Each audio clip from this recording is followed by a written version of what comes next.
Josiah, give us a sense for where World Harvest Mission is working around the world. Well, let's see, we work in Africa, we work in Europe, and we work in Eastern Europe. Okay. We're opening fields in some of the Muslim countries, and we have 2 teams now in India. Okay. Well, what parts of Africa? I mean, such a big... Well, we have Kenya, we work in Uganda, and we have just sent a team of 6 physicians to restart a hospital in the middle of Burundi. Okay. So we have those, and then there's North Africa, so we've been in Morocco and other countries in the north. How do you decide how and where to expand or to open up a new mission? You know, this is one place where the relational feel for World Harvest might be a little different. A lot of places are more corporate in the way they do strategy, so you would have a strategic planning thing that you're doing, and we do some of that, but we really believe that relationships, the people that God provides, the opportunities open, people and prayer are the ways that we move. Okay. And so just as the first church sent out Paul after they prayed, God said, separate Paul for this work. We spend a lot of time with prayer. We put people alongside of people that we know. We live in a world with tremendous needs. We do want to focus more on the unreached people groups, and, but that's the way we decide. Is there ever a place where you think, no, there's enough missionary activity there already? Sure. Okay. Is that, I mean, where does that tend to be? I mean, U.S. It's in the U.S. The people here need to leave. Okay. You know, we want Christians here that they're talking about missions to go. Okay, so it's never a case where you're like, I mean, Africa, you know, certain parts of Uganda, maybe today. But in Africa, we have a threefold approach. We have 3 prongs of what we do. We preach, we disciple or equip, and we have healing or mercy ministries. And so in Africa, although there are many churches, the depth of Christianity is extremely thin throughout Africa. And so our work there is really building churches where there is some gospel content and bringing alongside health, education, other pieces where people are pretty destitute. Okay. I mean, in some ways that can be pretty discouraging about Africa, considering the incredible investment of resources and time and everything that missionaries have put. Why do you think it remains thin, so much of it, the continent? I think the best answer is I don't know. Okay. I have some suspicions.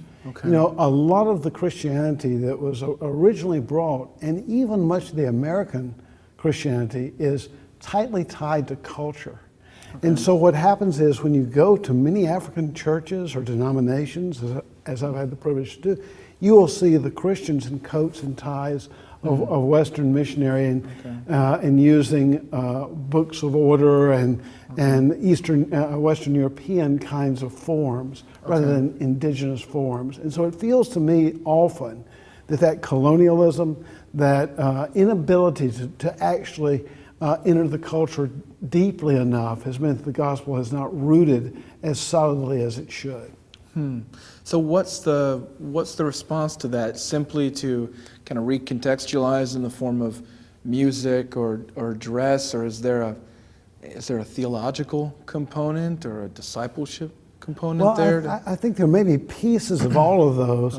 For us, our way of working where we think we'll see longevity is by beginning to find those people that God gives us that respond with a full heart and who are leaders within their own culture, and to be able to invest in them and to partner with them as they lead into the culture in a way that we may not see from the outside. So it won't look like an American church because it's not primarily American-led. Sure.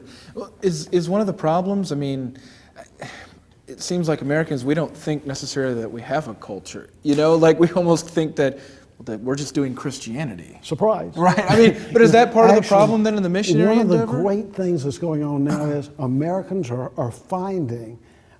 Christians are finding that they are out of touch with their own culture.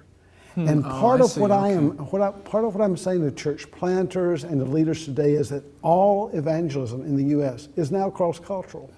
It Okay. used to be this supposed blend of culture and Christianity, so that was more invisible. But as the culture has just shifted radically, now the church is saying, wait a minute, that's not us. And you know the great thing about it? Okay. God provided a way for the American church to move ahead and learn how to do cross-cultural mission. And that's through missionaries who Okay, do it I all the see. time overseas. Okay. And so that's one of the reasons I think that God used Paul as a cross-cultural missionary to speak into these various cultural situations because he had a unique view. It wasn't tied to Thessalonica or to Athens or to Rome. It was really, he spoke gospel clarity cross-culturally. And so the missionary could speak into the local church in a way to tell them what was important that people within that culture often missed. So there may be really an advantage then to seeing the New Testament as missionary theology. In a sense, It's not only an advantage, it's kind of what it is. Right, I mean, that's, You know, that's exactly necessary right. for reading it and understanding it. So we just see it as a cross-cultural, in many cases, endeavor. Well, I would believe that when we're told that we're to be aliens, strangers, pilgrims, like Father Abraham, people wipe that clean of the cultural context. But what that's saying is, live, work, enjoy, but remember who you are. You're never fully a part of this culture. And when we confuse those two, the gospel really takes a beating. The power of the gospel recedes because it's overlaid by culture. And you're seeing those wars played out in the church. Okay. So what churches divide over are cultural things like, what kind of music should we have? Okay, sure. Well, the Bible doesn't say. Yeah, right. You know, because those really are cultural questions that the church is prone to divide over those because they're so powerful within the church, and the church doesn't know how to separate what's cultural from what Scripture teaches. Well, what's sad about that is it actually seems like people get more worked up about the cultural issues than they do about the theological issues or the biblical issues.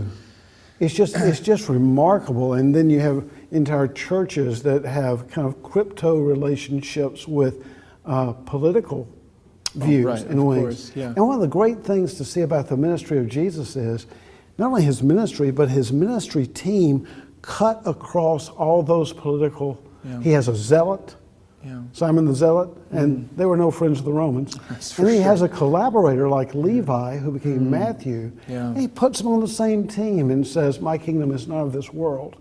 You know, and so I think for Americans to regain a little bit of distance from Americanism and Christianity may not be a bad thing. It may make them more effective in speaking cross-culturally to their own people. What that would seem to be, are there other areas in particular where American Christians our churches tend to misunderstand the missionary endeavor? I mean, that would seem to be one of how we're kind of tied up with the politics and the culture in ways that inhibit our ability to speak even cross-culturally here, let alone overseas. But are there some other areas that stand out that we need to check ourselves on? Well, you know, I worked as a cross-cultural missionary and church planter with World Harvest for 14 years before returning to the U.S. to do church planting here for a time. Okay. And that return was really eye-opening because I think there are a lot of areas where missionaries are very misunderstood. The way that their lives are judged, who's effective, you know, what check boxes do you meet? Oftentimes churches view missionary work really as a franchise of their local cultural expression of Christianity. And so when the guy comes back, when the woman comes back, she's struggling with all of this difference they've talked about and that they've experienced. And people don't even have a category to speak about it with them. The usual conversation I had returning from overseas work about the work I did was 30 seconds or less in churches. You'd have a missions team that wanted to evaluate it, but it's like people didn't even have a category to talk about it. So if you got a minute to talk a little bit about what you did, that was like enormous. Yeah, what do you think? What's one thing that churches could do in response to this, to be able to understand and to engage more effectively, more faithfully in supporting missions? You said one, I'm going to give you three. Okay. One is that the gospel needs to go deeply enough in the heart of the local church to actually undermine some of our enculturation. Okay, all right. So that'd be, Yeah. The other thing I would say is we need to pray. We need to pray for these people so they have a heart that's invested in the work of that missionary by prayer and time and money. Okay. And the third thing I'd say is listen. I'd say listen to these people. They really have something that is worthwhile. Listen to what their experience has been so that the Spirit of God might use that to push forward the work even in this culture. Okay, well, that's helpful.